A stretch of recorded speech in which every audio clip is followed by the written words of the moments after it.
Hi. There has been some developments about Turkey, and we are trying to share them through the lens of a Turkish person. It's me for some time, and now we have been also seeing that our subscribers are increasing day by day, and we are glad that you also subscribe to our channel. And as I said, from the lens of a Turk, how we see the things with our neighbors, with our economy, democracy, populations, demography, and geopolitics, we are trying to share it with you. I believe we are, if not the first, but one of the first channel that we try to do this independently and trying to give you all the news related to Turkey. And this week we want to talk about a development in the Turkish politics. It will not be about Syria, Iraq, or Libya, or Eastern Mediterranean oil drilling activities, but it will be the politics this time. And HDP, the pro-Kurdish party, the leadership had announced that they want to have kind of an open coalition, not behind the curtains coalition for the next time.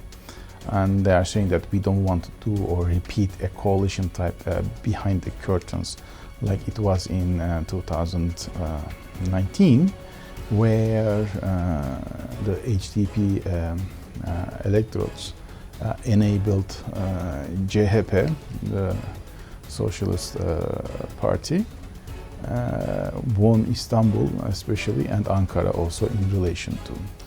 And they are saying that it is now time to consider an open relation, a coalition with the parties that they have done in previous elections, but this time openly a transparent coalition.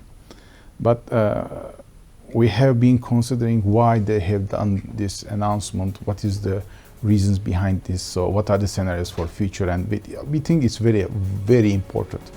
We should really talk about it. So let's start.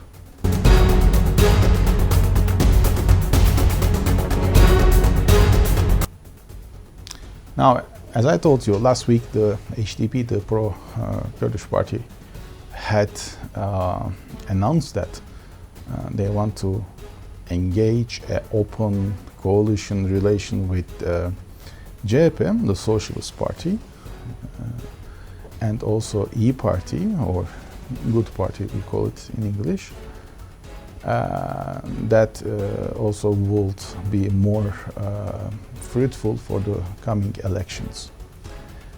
Once they announced this, I was thinking, okay, there is something going on, but why now? What is changing, and what they are intending to do? Why they think it must be done now? And we were making some researches about this, and our findings are really, I believe, important to consider.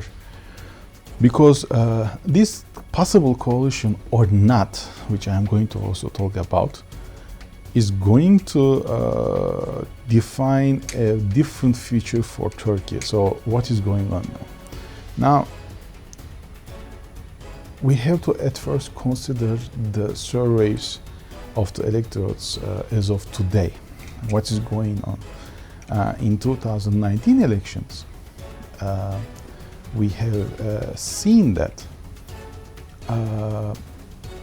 Turkey has the AKP, the President Erdogan's party, the Justice Party and Development Party, had reached somewhere as like 42%. Including the Nationalist Party, which is MHP, we call it, they are like 51%. So from this point to here, it's like around, I will say, 8-9 months. Now we are seeing that the electorates are changing dramatically, the demographics of this population.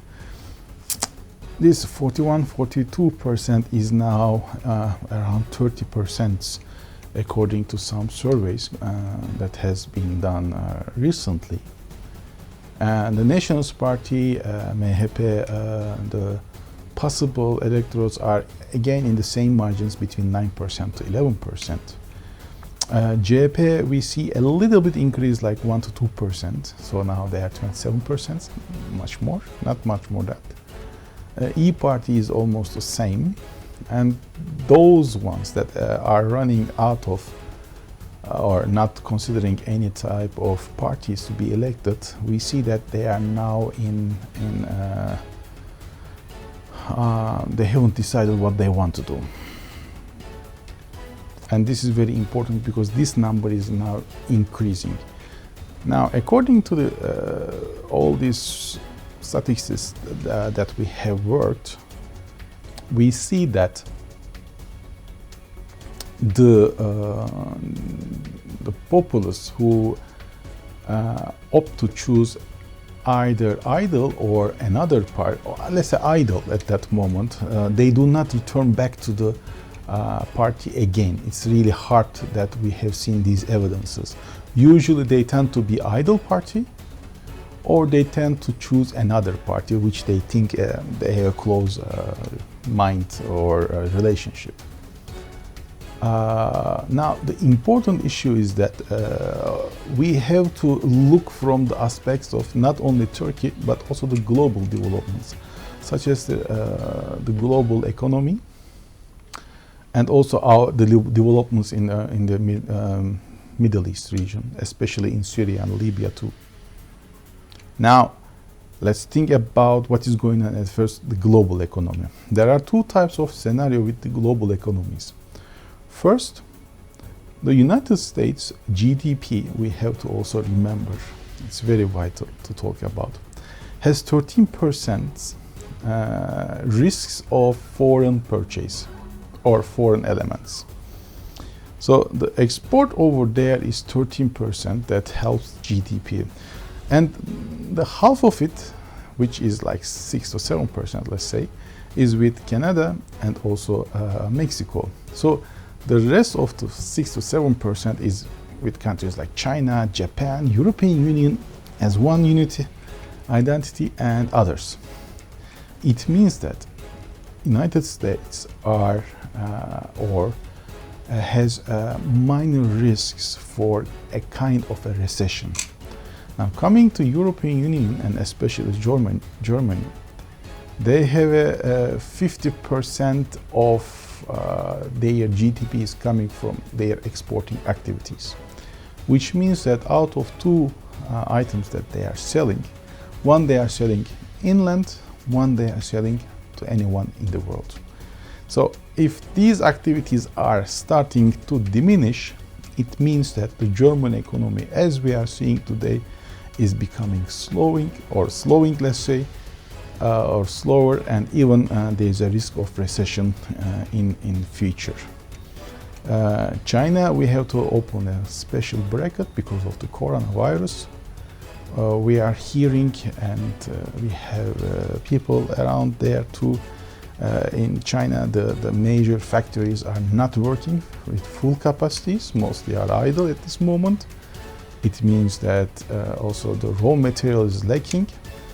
So it means that the world, I will say, production or manufacturing industry has been affected greatly about it.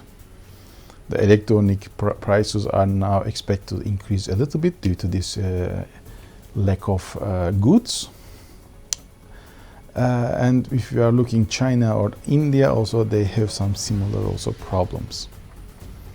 Now, if it is the case, Europe or ECB, the European Community Bank, has implied that they might reconsider to opt for monetary easing program in order to boost the economy, which means that they are going to again print money and issue to market through cheap loans.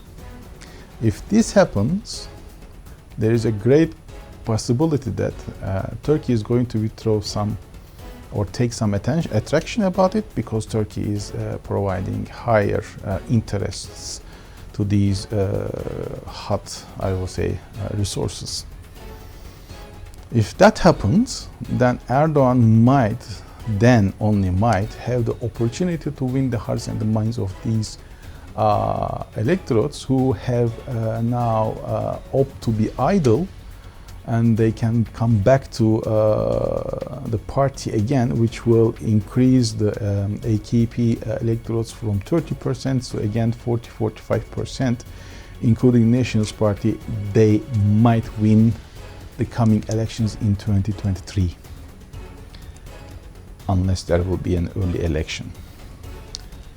If this scenario doesn't happen and ECB or any other major central banks is not going to opt for a monetary easing program, it means that there might be a great risk for some, especially developing countries, a recession, which might impact all the related countries because of the loans are not going to be paid, the cash will be running out, and so on and so forth. That's going to affect especially developing countries such as Turkey at first. And then it will be even push the Erdogan's party's electorates to lower, all-time maybe low, to we are expecting something like 20% at minimum. So which means that even the MHP, the Nationalist Party, is not going to have any kind of corrosion, or it means like losing weight or electorates. It will be the sum as 30%, 20 coming from AKP and 10 coming from, let's say, the Nationalist Party. So 70% will be a bulk of the opposition. Now, in that regard, HDP, which is a pro-Kurdish party, might have 16, 17 or 15% of the electorates. So if we deduct this from the 70%, we will see a coalition of 50 to 55% of a coalition, like a very strong coalition possibility against the AKP and Nationalist Party coalition, which then do not require the pro-Kurdish party's electorates. And we believe that's the main reason why the HDP leadership have chosen to talk about, to try to change the dynamics and try to attract or try to, I would say, fish the other parties to have a coalition with them now better than later. Because they see that there is a great risk of being left out of any coalition, and HDP, unless they are in any kind of coalition government in future, they want to be in a position where they can affect the government's perception about foreign relations and economy especially, and security too. So that's the main reason why HDP have opted to do so. They have now announced it in order to have a coalition now, because it's a risk at this moment for all parties. They don't know where to go, and if the later scenario will come, it means that HDP will be left, and it will be hard for them to be inside a new coming coalition government.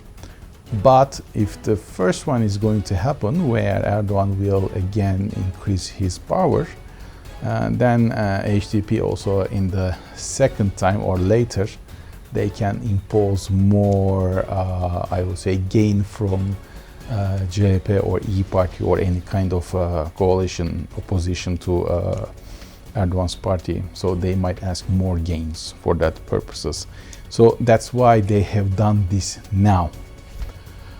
I don't know what you think, but please write your comments below this screen. There's a comment box for everybody. And if you like this video, there's also a like button there. Please press on it. Also, please subscribe to our channel and also press on this bell icon over there. So whenever we post any video, you are going to be informed immediately.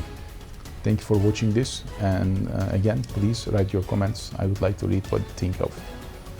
Have a great day, and see you next time. Bye.